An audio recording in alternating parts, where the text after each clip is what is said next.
My style ব্লগে আপনাদেরকে স্বাগত। আমার গল্পকথার আসরেও আপনাদেরকে স্বাগত। আমি ডিম ভাপার রেসিপি বলছি, আপনারা যদি ভালো লাগে লিখে রাখবেন, বাড়িতে করে খাবেন। প্রথমেই যে কোনো ডিম, হাঁসের হতে পারে বা পোলট্রির হতে পারে, সেদ্ধ করে মাঝখান দিয়ে কেটে বেসন দিয়ে ভালো করে ভেজে নিন। বেসনটা কিন্তু সম্পূর্ণ ডিমে মাখাবেন না। ডিমের যে ওপরে কুসুমের অংশটা বেরিয়ে থাকবে তার ওপরে হালকা করে প্রলেপ দিয়ে নেবেন। তারপরে ভালো করে ভেজে তুলে রাখবেন।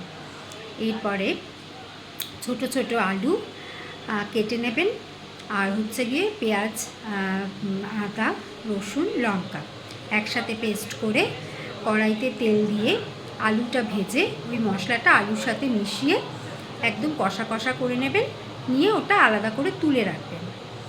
এরপরে আসল কাজ, টিফিন কৌটোতে, সেটা অ্যানিমেলের হতে পারে, স্টিলের হতে পারে, সেটা আপনাদের ব্যাপার, সেই টিফিন কৌটোতে ভালো করে তেল মাখিয়ে তাতে পোস্ত এবং নারকেল বাটা, তার সাথে ওই আগে থেকেই ভেজে রাখা আলু আর মশলা যেটা আগে বানিয়েছেন সেটাকে ভালো করে মিক্সড করে ভালো করে টিফিন কৌটোর মধ্যে দেবেন। আর ডিমগুলোকে আস্তে আস্তে আলগা আলগা করে সেখানে দিয়ে ভালো করে মশলাগুলোকে মাখিয়ে নেবেন। এরপর কৌটো ঢাকনা দিয়ে, যেমন করে আমরা ইলিশ মাছ ভাপা করি, চিংড়ি মাছ ভাপা করি, সেরকমভাবেই কড়াইতে বা যে কোনো বড় পাত্রে জল দিয়ে টিফিন কৌটোটা বসিয়ে তারপর শিলনোড়া বা ভারী কিছু চাপা দিয়ে দেবেন।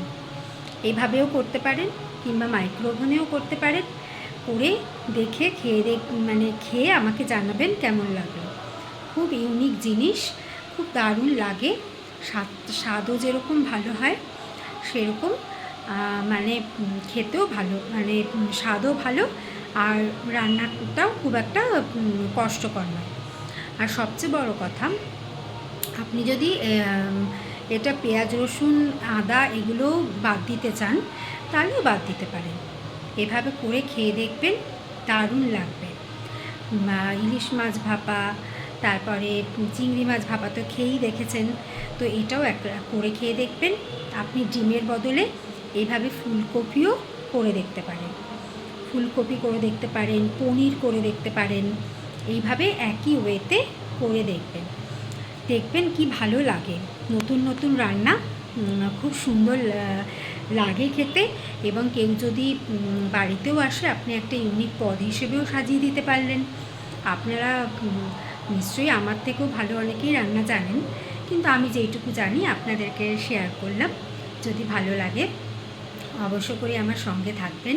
আমি এক একদিন এক এক রকম গল্প করব, আমার ঘর বাড়ি দেখাবো, কীভাবে আমি থাকি না থাকি, কী কাজ করি না করি, সেগুলো বলবো। এখন আপাতত রান্নাঘরে রয়েছে, একটু রান্নাবান্নার ব্যাপার রয়েছে, তাই জন্য আবার পরে কথা হবে। ভালো থাকবেন, সুস্থ থাকবেন, শুভরাত্রি।